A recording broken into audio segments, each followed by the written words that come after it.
All right, my friends, welcome to episode 409 of Prof and Dev Play Games. My name is Larry. I am a professor, and I also play video games. And over there is Anthony. He is a developer, and he also plays video games. Welcome to our video game club. Today, we are talking about one thing and one thing only, the Steam Deck OLED, because it's fucking rad.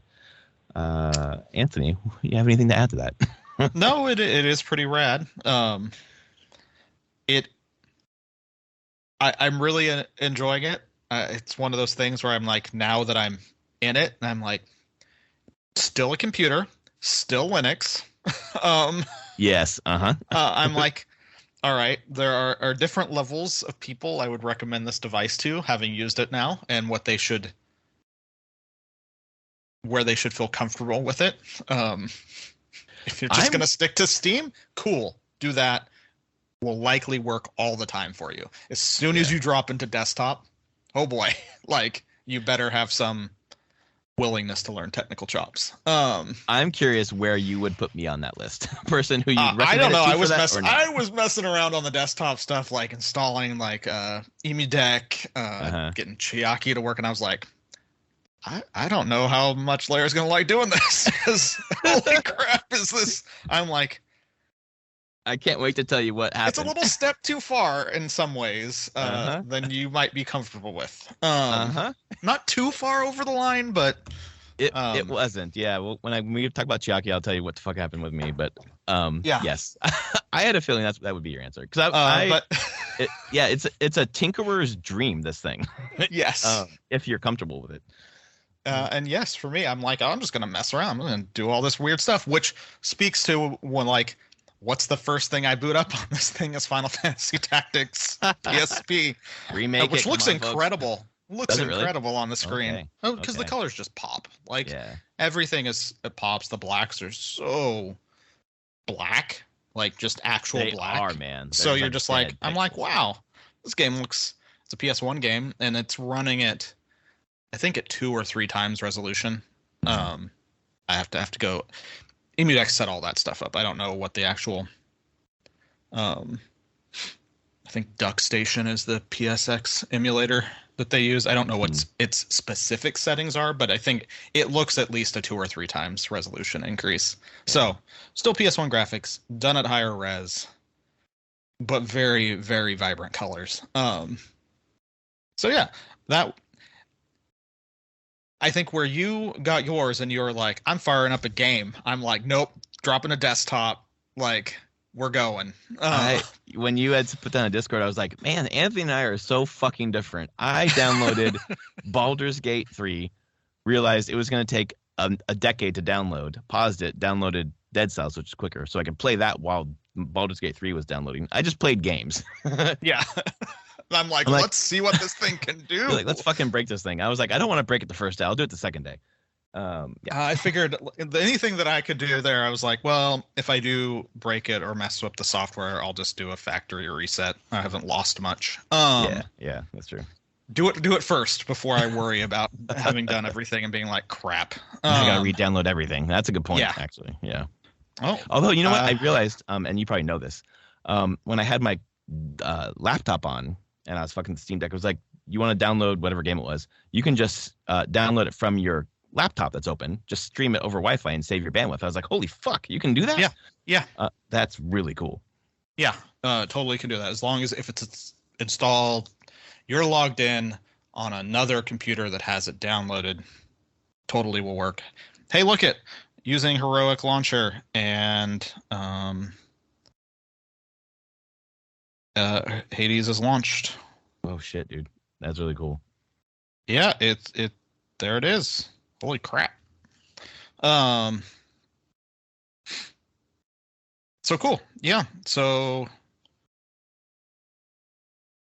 that is awesome, and the controls just work. The trackpads are the thing that stand out to me. I was playing Black Mesa tonight, and the right stick moves the camera, obviously, but so does the right trackpad.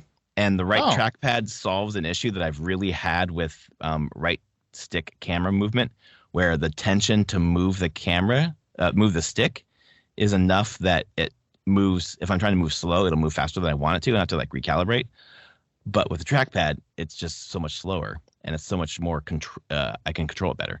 And I've always had that problem with sticks, but now that I have the trackpad here, I'm like, oh, that's the problem I've been having with the stick. It's fine. Like I've dealt with it for decades, but the trackpad is just more natural. More natural. God, it feels fucking great. Like, oh, if I could play every game where the trackpad is how I move the camera, I'm doing it. Yeah, Hades runs great, and this looks amazing. God damn colors are like, this is a game that's just colors are incredible anyway. So this OLED looks really good for anyone who was questioning getting one in that regard. Yeah, the OLED's great.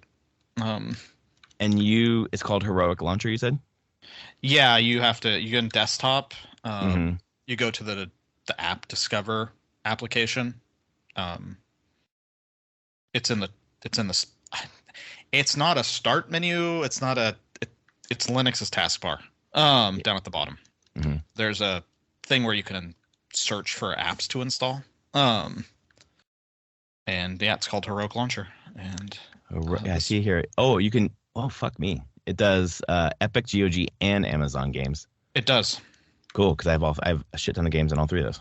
Yes, I only linked up GOG and Epic, and that was still like 570 games across the two. God damn, man. I was like, and that's just mostly free games. Yeah. Mm-hmm.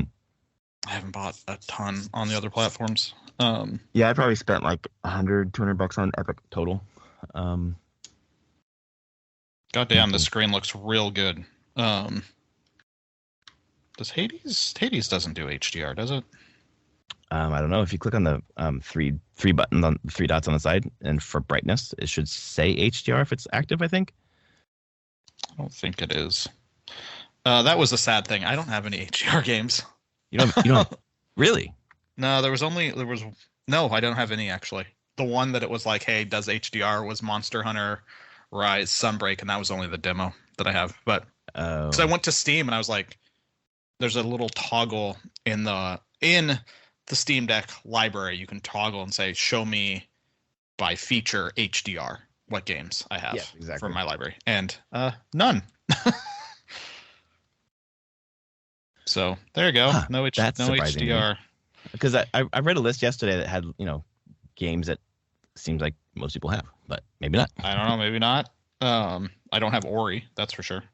Yeah, oh man, Ori and the Will of the Wisp is fucking. I mean, while waiting for the Steam Deck, I kept hearing people talk about the HDR OLED and how it looked, and they're always talking about Ori, Will of the Wisps. So I downloaded it and turned it on, and boy, they were right. Turn off the fucking lights. Black is like black. Like it is just like black as your room. Like the screen is black.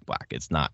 It's amazing. And then you've got just bright, vibrant Ori just bouncing in the middle, and it just looks like it's floating through your room, which is really cool. That is cool. Yeah.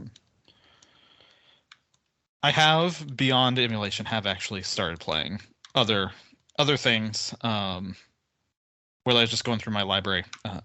Titanfall 2 runs great. Oh yeah, kind of a pain in the butt to get running. This is another one where I'm like, wow, I don't.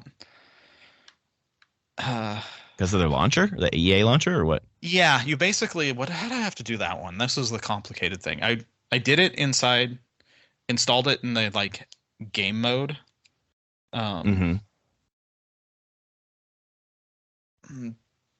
Whatever the normal Steam view on the deck, and then I went to it and hit play, installed, played. And then just sat there on like running EA scripts. And I'm like, that's weird. And just wouldn't get past it. Closed out, went to desktop mode.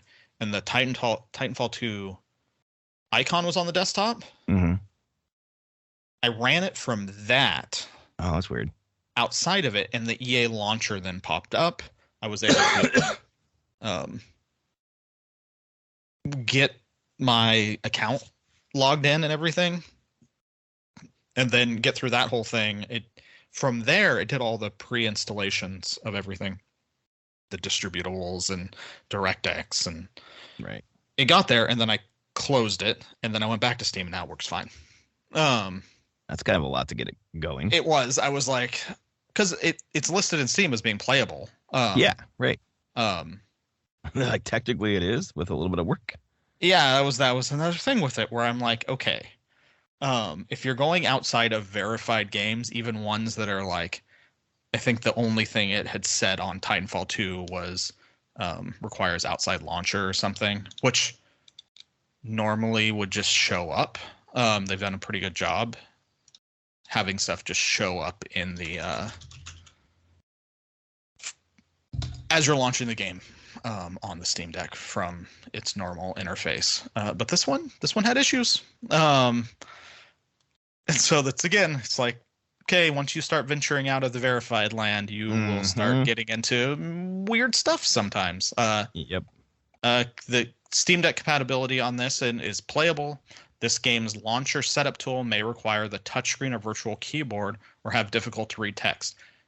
Not the text. It does require touchscreen virtual keyboard. It also requires you not to be launching it from inside Steam game mode the first time. Right. Entering some text requires manually invoking an on-screen keyboard. Yep. Well, I'm glad you told me, about the Steam Key X to kind of force the keyboard up, because doing the Chiaki thing last night, there were a bunch of times where I was like, type in your thing. I was like, where's the fucking keyboard? I know. It's weird that it doesn't pop up when you when you click the box where you're going to type. Where you're going to put text, and it's like, no. I mean, I get why it's probably easier and for them not to do it that way. But it takes some getting used to. Once you know about that, you're like, okay, that's just how I force it. Until the forcing doesn't work either, which I had happen a couple times. Again, when you venture out of the safe space that is Steam game mode, you are messing with a handheld Linux computer. And right, yes. Linux has quirks. I'm gonna say. Well, I've never used Linux ever. Yeah. There's a reason why most people don't use Linux most of the time. Right. Not a hater on Linux or anything, but it has its purposes. But it definitely just has some quirks, though. Like I said, get out of the safe spot on this thing and be prepared to do some work. And you need to be comfortable. So it's nice that leads great thing into Chiaki for you. Yeah, right. Because there's a bunch of guides, and for the most part, before we got the Steam Deck, we were both doing research. You obviously did a lot more than I did, because as soon as you got it, within like 2 hours, I got everything going. It's like, Jesus fucking Christ, you're ready to go. But I watched the videos, and it talked about well, I'll go through a couple things, but the thing that talked about was about changing the left trackpad to the PS button. Remember that part of the video? Yep. I misinterpreted that. I thought you did that in Chiaki before you went through the controller mode. So when I got to that part of the video, I was following the video, downloaded Chiaki, registered the PlayStation, got the PIN number, I got my Hex 64 number for my ID or whatever the fuck it is. And then loads up, and it's then it says, oh, we're gonna go now. You're gonna add it as a non-Steam item, and then you're gonna go into the go back to Steam, basically get out of desktop mode, and then you'll start adjusting the controllers there. I was like, oh, I know what to do here. Pause the video. In Chiaki, before I leave desktop mode, I'm like, oh, I'm gonna change the buttons here. Wrong. Oh no. No. Very wrong. So then I get over to Steam mode. I'm like, okay. Then it's like, fuck with the buttons. I was like, okay, I'll just make sure I did all right. And because I fucked with the buttons in Chiaki, the buttons don't work in the actual non-Steam, the Steam mode thing. Yeah. So I had to uninstall Chiaki, uninstall that, take everything out of the Steam library, start from scratch, basically. Did it again, and just followed the video and didn't think I knew more than what was in the video, because that was my mistake. And then it worked perfectly. So yeah, that's a lesson. How'd that go for you? I haven't actually streamed any games. I just confirmed that I streamed my home screen to Chiaki, and I was making sure I can everything is communicating. I streamed Miles Morales, and I played for 15 minutes. I did a whole mission, and it was fucking perfect. It didn't hiccup. It didn't, nothing. Sound was great. The video was great. The quality was great. I followed everything in the video, which talked about the video buffer size, I believe, and the audio buffer size. So maybe that helped. But then it also, I was going to have a question for you. It said if you have a PS5, set your streaming to 1080p. But the Steam Deck doesn't do 1080p. It'll be fine. It'll still look probably better in the end. Then the 720? Yeah. Okay, cool. Okay. I mean, because basically 720 is going to be scaled up slightly for the deck. Right. And you probably it's much nicer to do the scale 1080 scaled down. Yeah. It's like watching a YouTube video. Like I only have 1080 monitors at my desk, but I still stream videos at 1440 or 4K if able. Okay. They're just crisper. Yeah. Like there is a noticeable nicer image, even if your monitors aren't at that size. So okay, that makes sense. So I did that and I played and it looked beautiful. There was not a single frame rate hitch. There was not that I noticed, at least. Audio was fine. It played just like I was playing on the TV. So I was going to buy a Portal, had it pre-ordered. Sony couldn't charge my card, which is hilarious because actually my co-president, who I talk about a bunch, her husband works for Sony in that particular area. So now he might be interested in hearing about what that issue is, because same payment information, I can buy software, no problem. Same payment information, I can never buy hardware. It always sends me an email saying your card's not valid, and I never see it because I don't check that email. And then it just gets canceled. So anyway, $215 I was going to spend on the Portal. I said apply it to the OLED.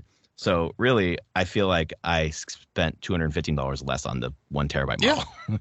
Yeah. And now I can stream, the fucking PS5 perfectly. That's great if I just want to cut up on the couch and not worry about the big TV, or someone's watching the TV or whatever.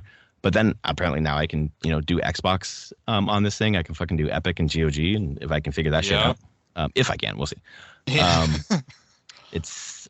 I'm impressed with this fucking thing, and it's just mainly just dabbling with the Steam games. It's funny to load my thing and it says you have 960 Steam games. 296 are good on deck. It's like, wow, that's a lot that are not. And I mean, there's a lot that just aren't verified. I also recommend that you can check out, I think it's called Proton DB online. Yes. Mm-hmm. Heard about that. Then tell people what that does. Okay, so Proton is the basically interface that it's existed for a long time. Valve decided, hey, when we're making the Steam Deck and basing it on Linux and SteamOS on Linux, the whole thing, we need a way for Windows games to run. Proton is this thing that existed. Valve did a bunch of work. It's open source and contributed to it and made it a hell of a lot better. So when you're running a game that doesn't have a native Linux client, it is being run through. It's not emulation, but it's a translation layer that goes like, hey, the game is trying to do all these things using Windows APIs and DirectX. How do we translate that to Linux? So typically it's also a little slower, no matter what.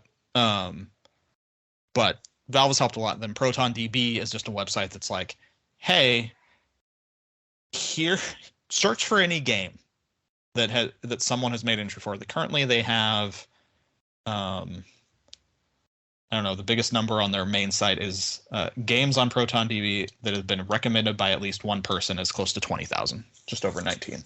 Mm-hmm. They do deck verified games here. There are just over 4,000 deck verified games. If you go verified and playable, it's 12.5 thousand. And you can search the games on here, and they can give you detailed information about like what's wrong with them, what works, what doesn't. That's interesting. They rate them beyond just verified as well. I'm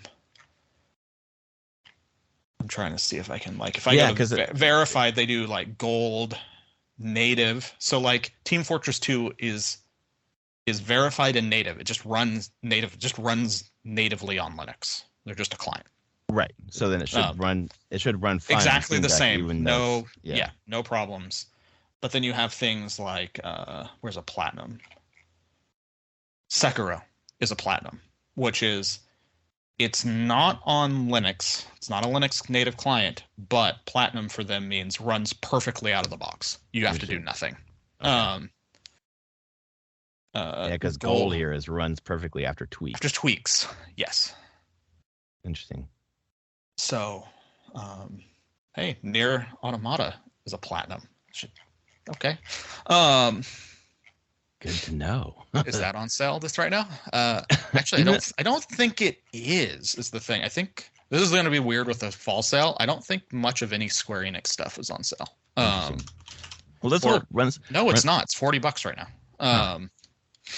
Well, for the platinum, the runs perfectly out of the box, but yet it's playable and not verified. That's only because they haven't gone through the official process to get it verified. Probably it hasn't come back up. Like if I clear Nier Automata, it's playable. Show details. Entering some text requires manual on-screen keyboard, which is not a big deal. Yeah, I mean that's just. I think there's a lot of games that will never be verified because they require on-screen keyboard, manually invoking the keyboard. They don't do a system call to say bring up the keyboard. Yeah, right. And that will likely never change. So, but if that's it, whatever, that's fine. Damn. But overall, like, I mean, this thing's been pretty cool to mess with. It screen's great, battery life is great. Dude, playing Black Mesa today, it said that as I was playing, it said my estimated battery life was like 6 hours. I was like, what? I thought this was supposed to go like 3 hours. Maybe won't last 6 hours, but that seemed depends high. on how much. So if you bring up the 3-dot thing, I have the performance in the performance tab. I have performance overlay level. I have it at 1, so it always shows me an FPS in the corner. Too. Yeah, so I just want to know. And then I'm doing frame limiting at 45. Me too. Right. So because it doubles to 90, the natural refresh of the screen. And speaking of that, by the way, can I ask you a question on that? Yeah. So I thought you were also able to change the hertz, but I haven't seen a way that you could change the hertz. Is that impossible to change? Not that I want to, but yeah, no, you don't get to change the hertz. Yeah. Okay. Well, it will be like if you change the frame limit to let's say I'm at 45 frames per second, I jump to 47. Oh, I see that it's changing. It's a 47 hertz. Of course. But you want it to stay at natural 90 as best best you can, or 60. 60 is fine as well. But I've been trying to test if because you go to 30, and 30 is a great one as well since it's multiple of 90. It will probably still feel really smooth and not noticeable 30 frames per second. And better battery, I would assume. And battery. But I've been sticking at 45, but then I've been set my watt limit to 8 right now. Oh, I got mine set to 11. That's interesting. So I just dropped it. I was just like, what's going to happen here? And so that's the thing. Playing Titanfall 2 on whatever its default settings out of the box were at 8 watts TDP, 45 FPS, it's lock solid at 45 FPS. It's just, and it looks gorgeous. Interesting. And it said I had like 5 hours of battery life playing it that way. So yeah, because the guy that I read for Baldur's Gate 3, it was like set your watts to 11 because that's the sweet spot for, maybe it's just for that game. It is per game. Okay, yeah. So I just keep it at 11. So I haven't noticed anything. It's been going fine, but the battery seems to be so far better than what I thought it was going to be. Yeah. And I think the max TDP is 15, which is the reason why Valve has talked about hey, they won't, the hardware for the next Steam Deck, like an actual Steam Deck 2, just doesn't exist yet. Makes sense, not in the fact that there isn't stuff more powerful and small. It's all the current Intel and AMD and NVIDIA, if they wanted to go that way, generally higher end stuff. Whatever this generation is, it draws more power. It takes more power, and it's hotter than it was in the generation that this is currently using. Oh, that's interesting. And they just it doesn't exist. It's not because it doesn't exist compute power wise. It just doesn't exist from a can fit in the total 15 watts they want to draw at the heat that they're okay with. Yeah. And I think probably will take a while before that happens. That makes sense because I don't know about the original one. I thought was loud. I heard people say it was loud and gets a little hot, This has not in any way I ever can't gotten, hear this thing at all. I can't hear it at all. Exactly. And it's not hot. Like, it's been a little warm. No. But I thought yeah, Titanfall wow. 2 was going to make it pretty warm, but I mean, I could feel hot air coming out the top, but it wasn't like uncomfortable at all. Yeah. Even right by the vents. I was like, no, I think the OLED version this is just a nice piece of hardware. It's a noticeable step up from the LCD one from 18 months ago. Did you have a hands-on with the LCD one? Yeah. You played it. I had a couple people at work had it. I had a friend come out and visit. He had one. My brother-in-law from San Diego came up and had one. I was played with. That was a few months ago. So I had not like extensive amounts of time with it, but like half an hour here and there where I just check it out and play it. And it was fine. It didn't. The screen didn't blow me away. It was noticeably like I played when my friend came out here with it. I played Hi-Fi Rush on it, and it was noticeable. Like I could hear the fan pretty heavily while playing Hi-Fi Rush. So just in general, I'm just looking at it. It's like, yeah, this is just better all around. Like they've fixed everything they can fix. I'm sure people would like the battery to be longer still, but you're just not going to get that in the size that this thing is. Unlike you, like me, I'm in the middle. The weight is really a weird spot for me because sometimes I feel like it's really light and sometimes I don't. Interesting. And it's not, I think it's just at that line, my perception line of what I consider light is, because there's plenty of time I'm playing it and I'm like, oh, this isn't heavy at all. But then there's just been a couple times where I guess where I'm sitting or standing in a certain way and I'm like, my wrists are getting a little tired. It just depends. I don't think it is excessively heavy at all or anything. I think for me it's just right at that line. I keep trying to figure out what it is for me. I think it's just that I was in my head telling myself that this thing was going to be fucking heavy because people reported the last one being heavy, and this is only 5% lighter. I think it's enough. The last one was effectively almost twice as heavy as a Switch. That's heavy. And this is slightly less than that, but I think there's just this perception area where it just that 5% matters. I think in a lot of ways. I've been thinking. I agree. I also have been thinking about just how wide it is, like the distribution. It is really wide. The distribution of the weight and the grips make it so it is not like I'm able to. I mainly like kind of like pressure with my palms, so I hold it there. Like my hands are wide open. I'm holding my palms. It's kind of how I hold it, and then my fingers are loose, as opposed to the Switch, where I'm really holding it with my fingers, and that I get tired holding the Switch if I don't have my grips. The grips I think make it lighter. Yeah, the grips are pretty great. Oh my god, dude, fucking hell, it feels great. It really does. I feel like the stick placement's pretty good. And have you noticed on the games where gyro is active, you just need to like touch your finger to the stick or the pad, and then move the thing. It knows when your finger's touching the right stick, and then activates gyro. No. It's fucking wild. Like I touch the rim, nothing happens. I just lightly touch the cap basically, and that's activates it, and then you can gyro to your heart's content. That's cool. It's wild, man. Yeah, it feels particularly really good. Sound has been fine. You had some weirdness with Bluetooth headphones switching inside the game. I need to try it again. So what happened was, and I think it had, so I'm playing Dead Cells, and I decide in the middle of my game, I'm going to try these Bluetooth headphones. So then I go into the menu and pair the Bluetooth headphones, get them in, nothing's happening. The sound was just working on my speakers, and now nothing's happening. Like, that's weird. So I shut down the game, restart the game, and then it's working. I was like, oh, okay, it doesn't want me to start in the middle. It wants me to have them on from the beginning. Okay, fine. Play for 3 minutes and then shut off.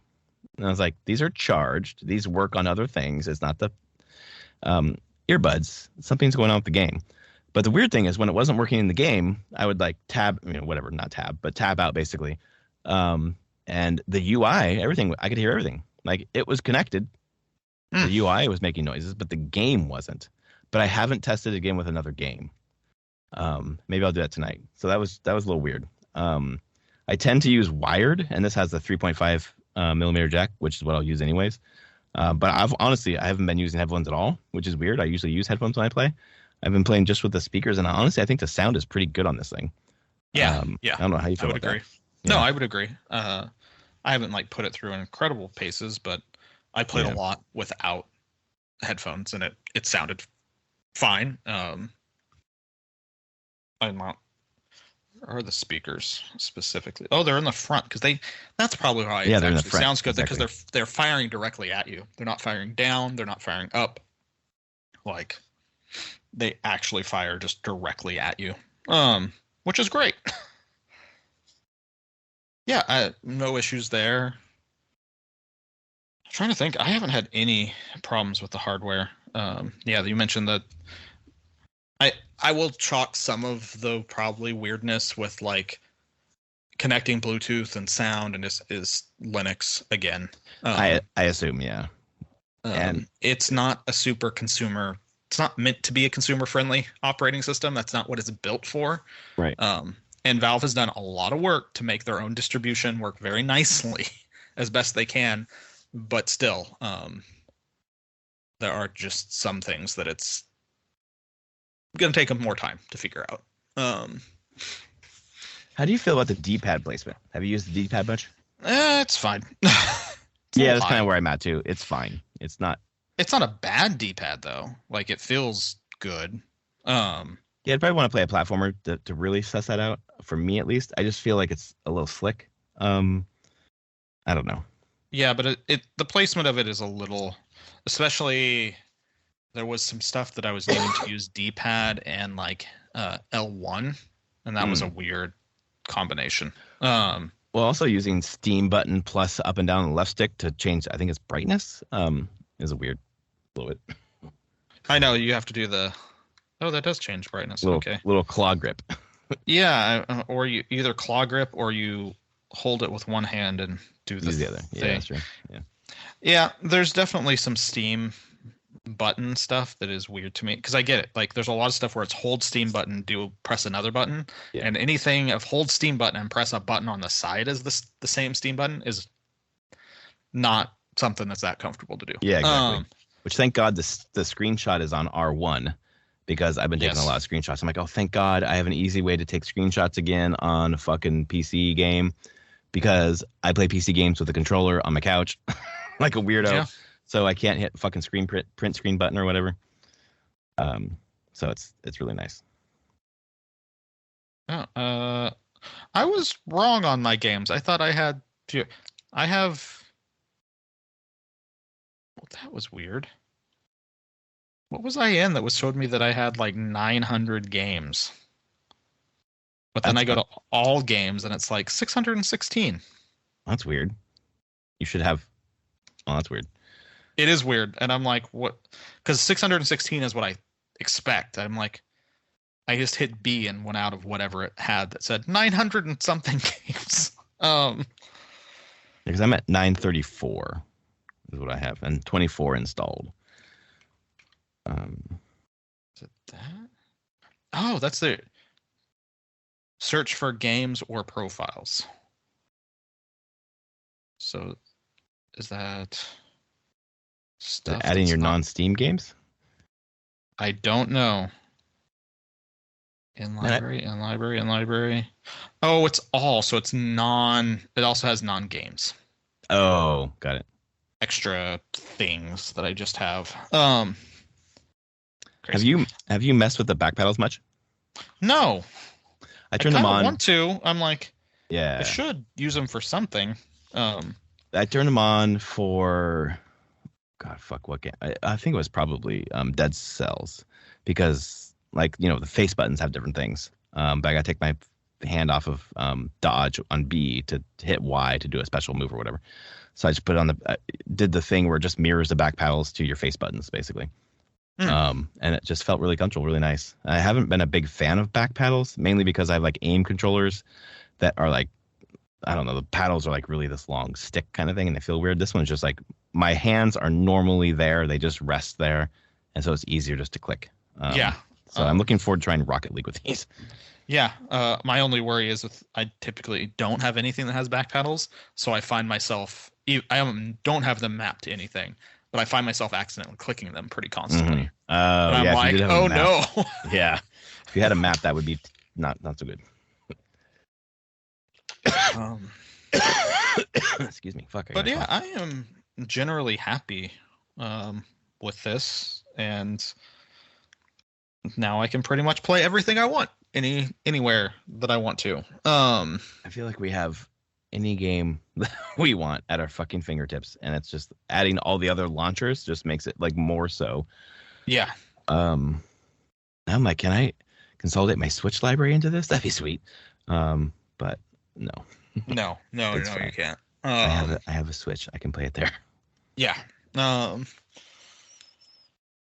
Yeah, I'm not in a easy way for sure.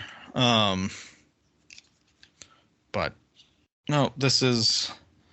But I definitely will say if there's like indie game that's launching on Switch and Steam and everything, I'll just probably get it on Steam as long as it's playable on the deck. Yeah. Which I think most things coming out now try to at least be playable, or if not verified, if they know they're doing a Steam launch. Well, I mean, because there's so many decks out there now, I assume. I don't know. I guess I don't know how many there are, but roughly 3 million. After this, probably another. Give it by end of next year, maybe another 2 million. Okay, that's not as much as I would have thought, but No, I guess they're not yeah, comparable to like how much a Switch is sold or a PS5. But yeah, and I can't really see a PC gamer mostly being like, why would I downgrade? Like I can do way better on my PC, but I don't know, man. It's about in my hands. It just ups my interactivity with Steam now. Like I'm more interested in buying games there, like you just said. So, speaking of that, I guess I didn't buy it. It was free to play, but I bought some DLC. Was an arcade full of cats. Nice. And I've been playing with my daughter and my wife. We've been playing all three together, and it's fucking great. It's a fucking hidden object game where it's just like, there are just arcades from 1970, 1980, 1990, 1995, 2000, and each arcade is like game nostalgia from that era.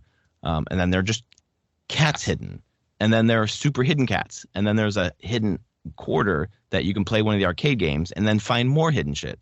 And we're just having a blast finding them. It is super chill, but super, my daughter's learning how to use the trackpad and click with the mouse. And so I'm thinking of it as some skill building, even though it's just a game. But it's, I don't know, man. We've been having a blast with it. I think we've put like 2.5 hours into it at this point, or maybe 2 hours. The human brain loves pattern recognition. Oh, my God. And she's good at it, man. God, she's good at it. She's like, there it is. Like, fuck, I didn't even see that one. Holy shit. Yeah. So we're all contributing, having a good time. And it made her want to. Can we make a game like this? I'm like, we can certainly draw a picture and then hide things in the picture. So we grabbed our iPads and we were doing using Procreate to make some hidden art, basically. You're like so like that.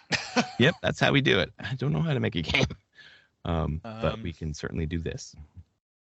I'm curious if there's anything out there that's just like a hidden object game engine that you could just be like, here, I'm just going to throw a bunch of images at you, and you're just going to generate me a hidden object. Screen. I'm going to ask you a question. It's not insulting, I hope, but I don't understand shit about this. So, like, if you're making, I'm just going to assume, if I'm making Grand Theft Auto 5 versus an arcade full of cats, there's less coding? Yes.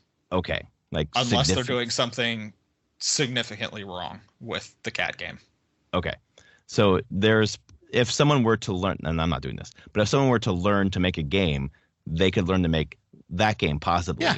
Yeah, simple games. I mean, but certainly not GTA 5 because there's a whole level of difficulty. Yeah, okay, got it. Yeah, there's a reason why like GTA 5 is made with teams of hundreds of people and probably a good,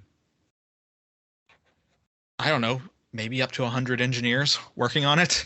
because there's just so much that has to be made Yeah. Okay. and programmed to make that work. But simple games, say for my past, making a Bejeweled, not that hard. I could do that in my spare. I have made a match 3 game, different mechanic, but I've made a match 3 game in like a weekend. Okay. It's not that hard. If you don't know coding, you'll be like, it's hard. But no, let's assume that someone does know coding. Yeah. it's not that hard. Like, you just learn the logic that you need to program. It's like there's not a lot. Bejeweled, pieces move, swap 3 in a row, 4. If there's 3, match. Just to keep it simple right now, remove the 3.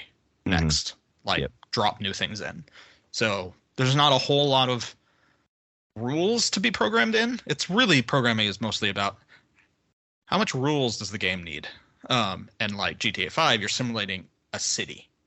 So there's a lot of rules going on constantly, all the time, and also have to be incredibly optimized to do it at that scale. Bejeweled doesn't have to be that optimized. There's not a lot of intense CPU calculations going on there. That's interesting. Okay. Yeah, that makes sense. So, yeah, small games are much simpler to make overall, take less time.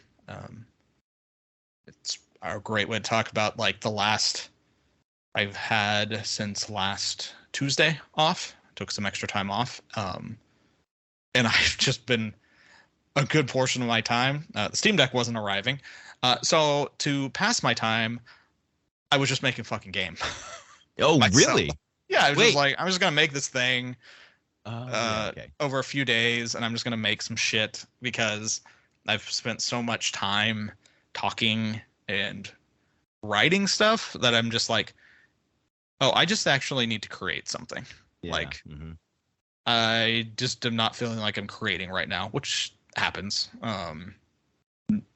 as you're trying to like steer bigger games along in directions and provide guidance and everything that design needs to do. There are times when you're just like, wow, I'm not actually in the editor that often. So no, I was just like, Steam Deck's not here. I need to pass the time. So I'm going to take an older idea I had, and I'm just going to make a new version of that. Oh, very cool. Because why not? And did you like complete the build of it? Or most of it. I completed a lot of stuff that I wanted to try. There's still a couple more things I want to do. I'll probably finish it out over holiday break. Is my likely plan of just finishing out this little demo prototype thing. Really, it's just for me though. I'm sure I'll show it to you and other people who I think would be interested. But I'm like, there's no purpose to this other than I just wanted to create something. Yeah, I just needed to create something deep in my soul. Oh, I get that. I know that feeling very well. Not from a game perspective, but I understand the creation. But I mean, it's just creation. The desire to create art is, I think, the same across. Doesn't matter the medium. Exactly. Games is just the medium I can express myself through. So, or have chosen to. Did this game involve letters? It does. It totally does. Awesome. That's really cool. How did it start? I mean, okay. It didn't start that I was going to make the whole thing. It started on the... I showed you the Game Jam game I made that was the auto battler with letters, and I was like, man, it really annoys me. I never got to the point where I could drag and drop letters onto different grids. So I put drag and drop in. Oh, cool. Like, once I sat down and did it, it took me like an hour to get that working. So now you can drag and drop letter. And then I was just going from there. It was like, well, if I'm here, I might as well just do more stuff. And I basically rebuilt a lot of it in a nicer way. So you had the art already, so you didn't need to do any art or have any art made. For this, I actually changed most of the art. Because it's my own personal thing. I didn't want to use the stuff that. Oh, sure. Because we're doing Game Jam, and I'm like, hey, if I'm going to work on this myself, I don't want to feel like I'm using my coworkers' art on this. Like I could, but I'm like, I haven't checked in with them if they're cool with it or if they'd want to do more. Whole thing. I just wanted to jam on some game mechanics and some honestly just dragging crap on screen. So when you're doing that, and you're not, I mean, unless I am not knowing something about you, you're not really an artist from like a drawing artist kind of thing. No. What do you do for art then? I'll just say this: all the art that I'm using right now is sprite sheets from Octopath Traveler. I made it HD 2D. Very cool. It looks HD 2D, and I'm like, it's just sprite sheets right now. Yeah. Okay. Again, this isn't ever going to see public release or anything. Yeah, of course. I'm like, I know legally I could never move forward with this art, but I'm also was curious on the HD 2D art style, and kind of how you make an engine like Unreal display those sprites in a clean way in a 3D world, which was another thing I learned. It was very interesting. Yeah, because if you're using a sprite sheet, you'd have to tell it to like find the sprite from like a certain part of that sheet, right? Yeah, there's a whole bunch of Unreal built-in systems where I was able to make like that's cool. Like I was like, I have to make, so it's not just taking the sprite sheet from Octopath Traveler. Like those are online. You can go find. There's a whole site that's dedicated to 2D game sprites. Like people just submit, like they rip the sprites out of games. There's so many, and it's just cool to look at. But they've gone through the first Octopath Traveler. So their sprite sheets clearly are. There's some specifics how it works in Octopath, but I'm like, but it shows each frame of the sprite sheet used, and I just basically took the ones that I wanted and made my own sprite sheets at a certain width and height, because of how I need it to work in Unreal, and used Photoshop, or actually I got Affinity Photo 2 now, which is a non-subscription Photoshop thing, which I love. But from Adobe? No.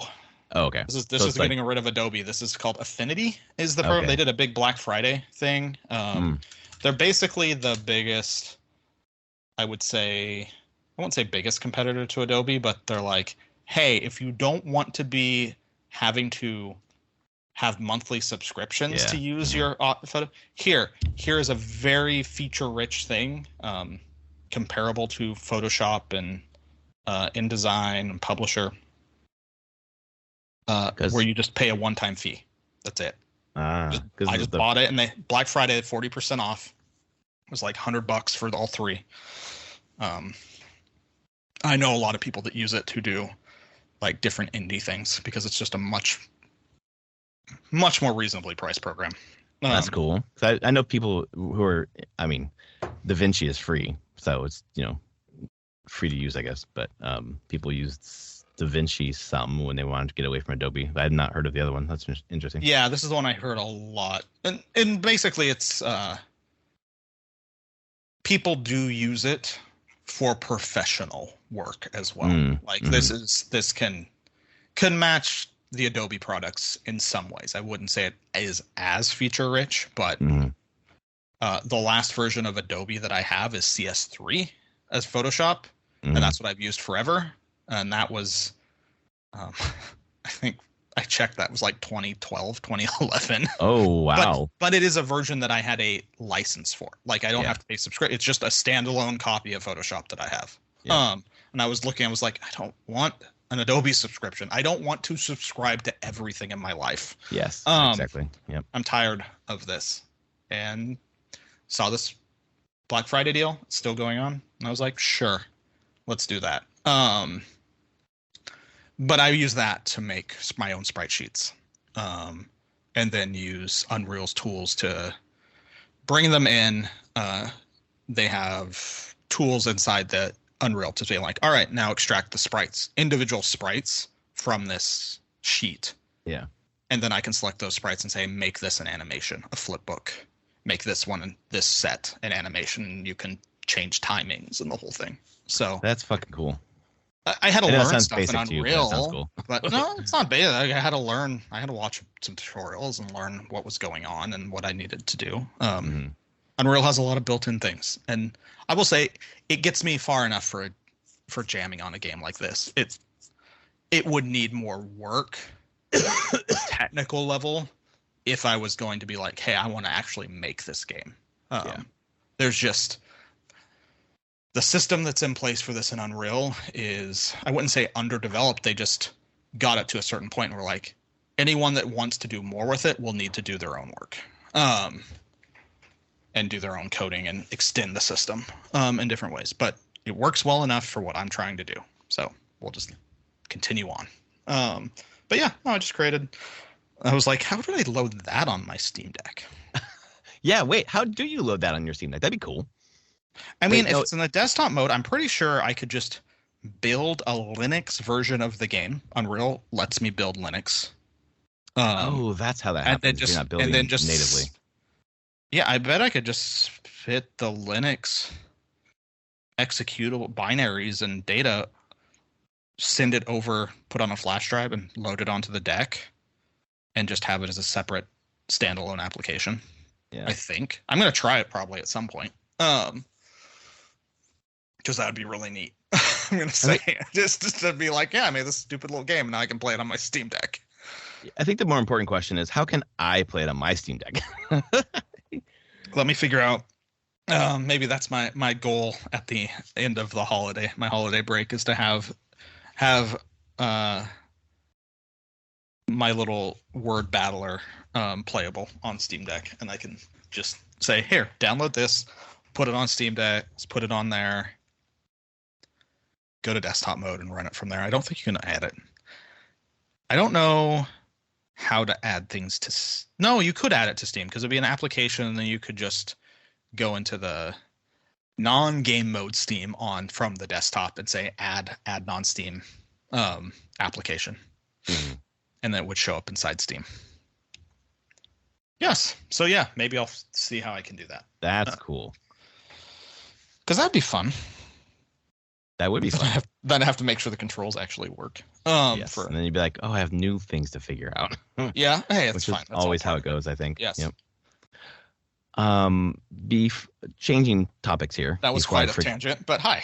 No, that's great. Yes. Welcome to the podcast. We talk about a lot of shit. He's a developer, so you got some developer talk.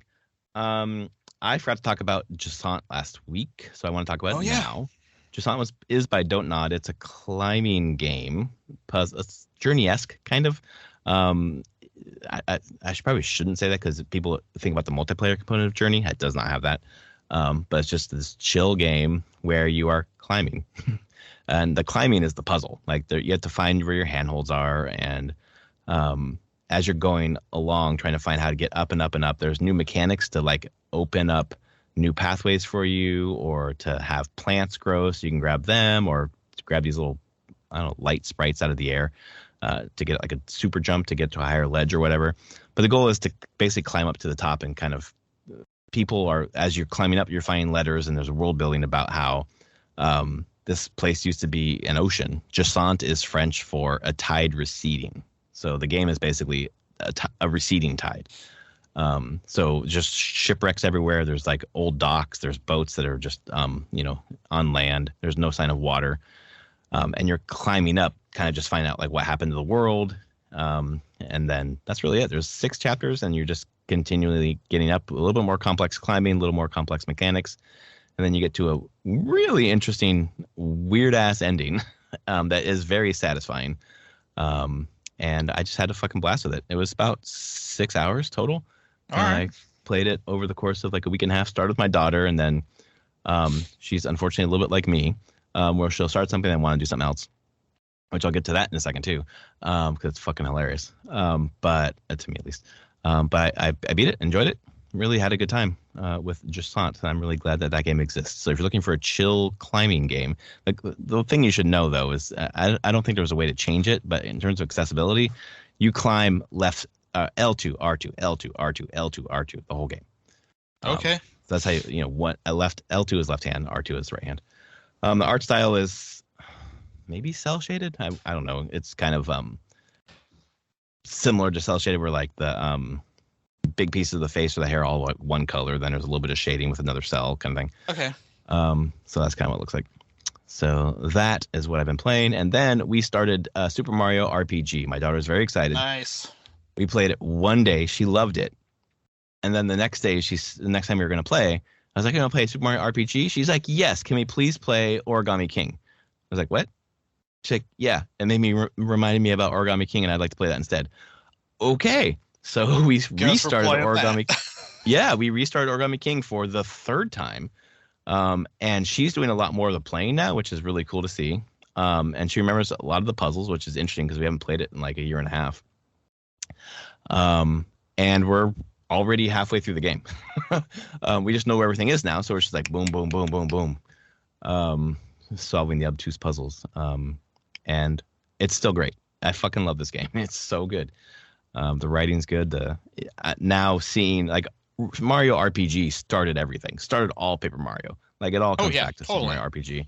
So I'm looking forward to getting back to Mario RPG myself. Except now I have a Steam Deck and I'm like all in on figuring this fucking thing out. Yeah.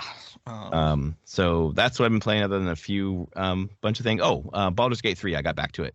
Yeah. On the Steam Deck. God damn it, is a good game. It's a good game. You got to that is a real disturbing scene that you got my God, the fucking School of Healing. In the the Char. Yeah. And I just rolled right on all the Char questions and convinced them to fight each other. And then the guy to kill himself, because I would follow him by killing myself next. And he believed it and he killed himself. And I was like, all right, well, I'm out of here. I also found a Char temple nearby. You probably solved that puzzle where it's like you just activate the plaques in order and go down. And I had a Shadowheart sacrifice her blood a little bit. Yep. Yeah, it was all good. I was definitely at the point of in the House of Healing era being like, Shadowheart, you got a lot of explaining to do. What the hell is your religion? Like, what the hell are these people doing? Yeah. Like, seriously? Like, right. Is this really okay? This doesn't seem okay. I was thinking, why would you want to do this? Yeah.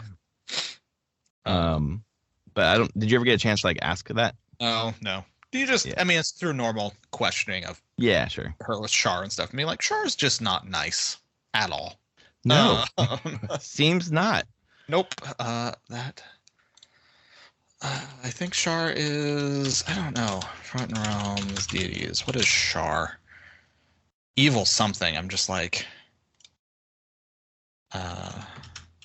how evil? Is it chaotic evil? Char. Neutral evil. That sounds about right for Shadowheart.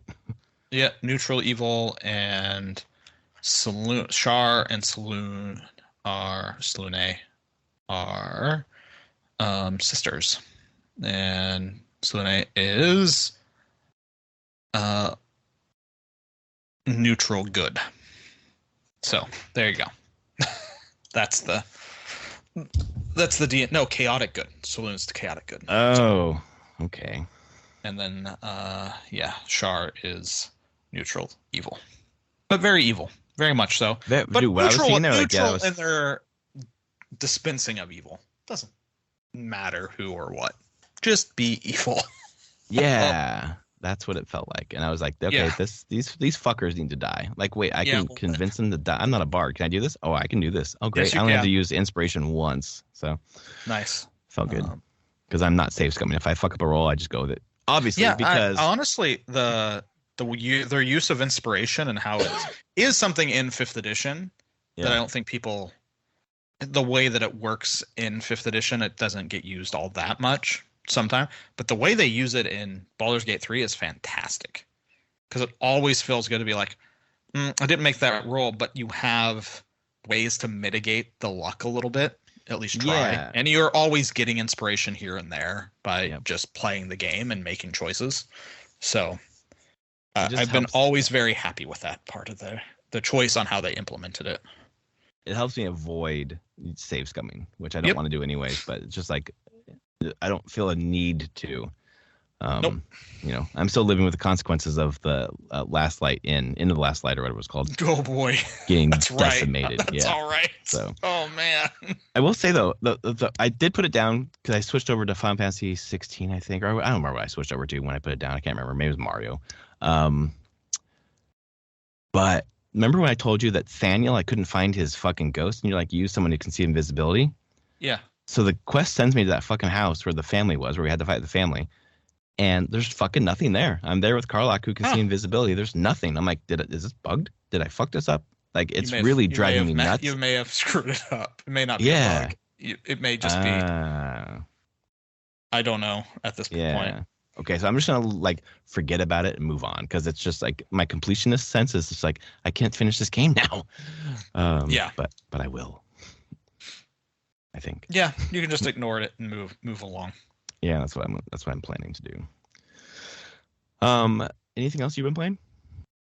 No, actually, it really was all just making a game while I was waiting for the deck. I played more I played Tactica some. Oh yeah, continuing through that. It's just fine. Yeah, it's a simple tactics RPG. I think everything the reviews have been right and going like it's light on the tactics side of things. There's some fine mechanics, but I've seen all the mechanics I think they're going to throw at me at this point. But it's more Persona 5, and I like the characters and the story that they're telling. So there you go. Do you find it? Is it canon? It's canon. More? Oh, it's canon. Interesting. Okay. Yep, all the stuff is canon. I think even the dancing games are canon somehow. I could be wrong. I know that. Yeah, those are. Yes, for sure. It's like everything that they do for Persona is canon in some freaking way. It's ridiculous. It gets kind of ridiculous, but they do it. So, whatever.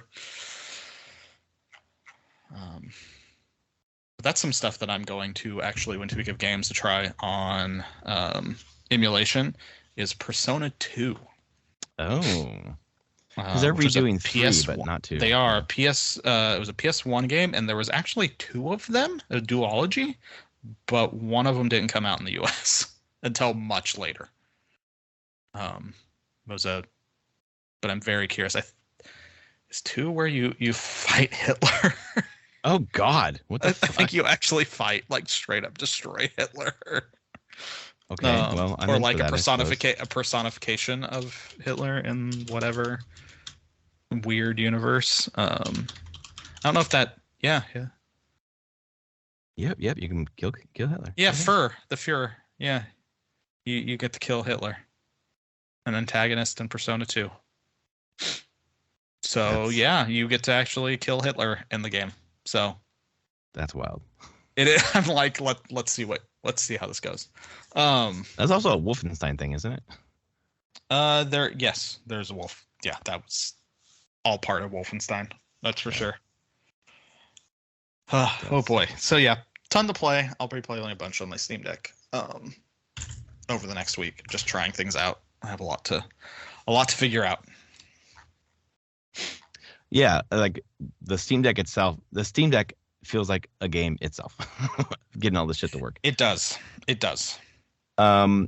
With the Heroic Games Launcher, if I could do the Chiaki. I'm gonna finish this question first. I think I can do the Heroic Games Launcher. Or is that like? Yeah, it's easier. It's pretty easy. Oh, it's fucking easier. Great. Yeah, you just install Heroic Games Launcher, launch it, and then once you're in there's just a normal side menu, and you choose the one that's like link accounts and just log into your accounts like you normally would do, and then it's just like here's all the games. Here's your libraries. Okay. Yeah, you just do your normal logins. Okay, that's perfect. And there's nothing to worry about. This isn't weird scripts or anything. They're straight up just, this is just a front end to log into to those services. So pretty easy overall. No. Okay, perfect. Other question was about Chalky. There were 2 choices, Chalky and Chalky for Deck. And from what I could tell, Chalky for Deck was like, it just added the haptics, and the controller layout was a little more aligned with the DualSense. But the guides are all for Chalky, so I just did Chalky. Did you? I just did Chalky as well. Yeah. Okay. It got me there. Like, I can play it on my Steam Deck, so that's all I really want. So. Yeah. Nope, that's all I did. And then Heroic Games Launcher, you might have said this already. Is it streaming or is it downloading the games? Downloads the games. Yes, fucking thank you. And then it has an option, once you've downloaded them, you can play them through the Heroic Games Launcher, or there's like a little context options menu you can tap to bring out for the game specifically, and you can say, hey, I want to add this to Steam as a non-Steam game. Mm-hmm. So like I have Hades now in Steam, launchable from Steam. Okay. But you don't need the Heroic Games launcher open to run it at that point. So to do that, then you'd have to open it up in Heroic and then say add non-Steam game. Yeah, just say it has a little button that just says add to Steam. Add to Steam as part of it. Holy and then shit. you have to restart Steam for it to pick it up. But yeah, no, it made it very easy overall. So I think I might pick that up then. God, so much fun. Yeah. So much fun next week. It's really cool. It's very cool. I'm glad we waited, dude. Yeah, I'm glad I waited for that. I mean, I'm glad I has held to my thing of being like, when a company that hasn't done a lot with hardware is launching something, just wait. Just wait one revision. Yeah. And it was worth it because I think this is the epitome of what Valve wanted to make. It just took them a while to get there. Does it feel in some way like, and this, I don't mean to say it in a way that seems pejorative or whatever. Does it still feel like this is a beta of what's next? No. Yeah. Okay. I think I'm thinking everything is a beta of what's next. Basically, Okay. Yeah. like the next one will build on what they've learned from this, but this feels like truly what a like retail Steam Deck is meant to be. Yeah. Next one will have an OLED screen still. It will have probably a better OLED screen, like resolution wise. Yeah, sure. But I have a feeling like even future Steam Decks, they're not going to drastically change things. I wouldn't, maybe slight tweaks to button layouts and things, but I don't think they would change a lot of the overall look would change that much. Better battery as they can do it overall. Yeah. It will do better graphics, of course. But that's just as technology advances. So when I look at the Steam Deck OLED, I'm like, this is a hardware platform, and in 2 to 3 years there'll be another version of it, another revision, whatever you call, but it won't. I don't think it will be. I don't want to say it's a huge jump from what they released 18 months ago, but it kind of feels like it. Yeah. Not in the way that they're like, oh, this has new graphical horsepower in it. It's just like, it's a jump in production quality, the thoroughness of design overall that just wasn't there for the LCD version. I'm not trying to I don't want to make anyone feel bad who has an LCD version. You jumped in and you got it, and hopefully everyone's enjoying it. It's just like, this is what they learned once they had millions of people buying them, and what they can improve. Yeah, it feels like the people who have the LCD version are still like tons of enjoyment out of it. They're just like little add-ons, little pluses, which maybe don't feel like little to them, but exactly. I mean, the OLED screen is not little. That is actually the OLED amazing. screen is goddamn gorgeous, and I don't think HDR was on the LCD. No, not at all. Yeah. Nope. That's a big fucking difference, man. The way that it looks, Jesus Christ. Yeah, I will say I have it doing shuffling startup movies. Oh yeah, me too. And I have the Persona 5 Royal one as a startup movie, Mm-hmm. and that red is incredible. Oh, like nice. It is such a vibrant. Like that one shows up, and I'm just like, whoa, that is red. Like just such a crisp, nice red. I was like, it's weird that I notice and care. I'm like, I'm not one that would notice it that much. The fact that I do notice how good that red looks and how like crisp it all is says something about the screen. For me to take notice. Yeah, right. But I mean, people have said, I think you had said originally, like it seems like it's the same OLED in the Switch, and it doesn't seem like that to me. It's the same manufacturer. It's Samsung. Okay. There is a second manufacturer for screens. For the LE. For the LEs. Yes. Which are having some percentage having dead pixels. Yeah. I'm so fucking glad I didn't spend an extra $30 because that would drive me nuts. But the looks like the non-LE version, LE versions are Samsung screens, and Samsung makes the Switch OLED screen. Yeah. Again, I don't think it's the exact same, but I've now seen enough online where people have done some pretty deep looking at the screen, and they're like, it's real close. Again, it doesn't have HDR. There's a pipeline difference behind the screen for what the Steam Deck version is, and what the Switch OLED can push to the screen. But like actual there was a YouTube video where they took they looked at the screens under a microscope, and they're exactly the same pixel layouts, everything. Which they said you would typically, if they're different manufacturers, have slightly different process for making the OLED. Right. So, they're not the exact one. They're probably not coming from the same big sheet of OLED being cut into screens, but they are using a very similar process. And looks like, which doesn't surprise me, because it probably Samsung is one of the only companies, if they're doing it for Switch, that is doing this at scale. Right. For that size, OLEDs of this size at scale. So there you go. But does make me want to go Switch OLED as well. Yeah, Switch OLED is nice. If the next iteration of the Switch is rumored to not have a OLED at launch, I don't know. Wait. The OLED is just hard to go back from. It just looks so good on the Switch. Now, do you want an OLED TV? I actually didn't get an OLED TV. I got a QLED because of burn-in fears, which are probably unfounded. But it does make you ask the question about the Steam Deck. I know it's a computer, so it has to be fucking on for it to be downloading games. I can't download in any sleep mode. I wonder if that is ever going to change, though, because my screen's on while I'm downloading, et cetera, et cetera. I guess you can turn the screen off in some way. Yeah, you can. Okay. I've done that. I haven't figured out how to do it yet. I've just made the screen go to sleep. Okay. I'll have to figure out how to do that. And it auto dims itself as well. Yeah. It definitely is. They're doing stuff to protect the OLED itself. Right. But yeah, I consider at this point, I'm the next TV I get is probably going to be an OLED TV. Because an OLED HDR 4K 120 hertz, amazing thing. Because I'm just man, that would look really good. Yeah.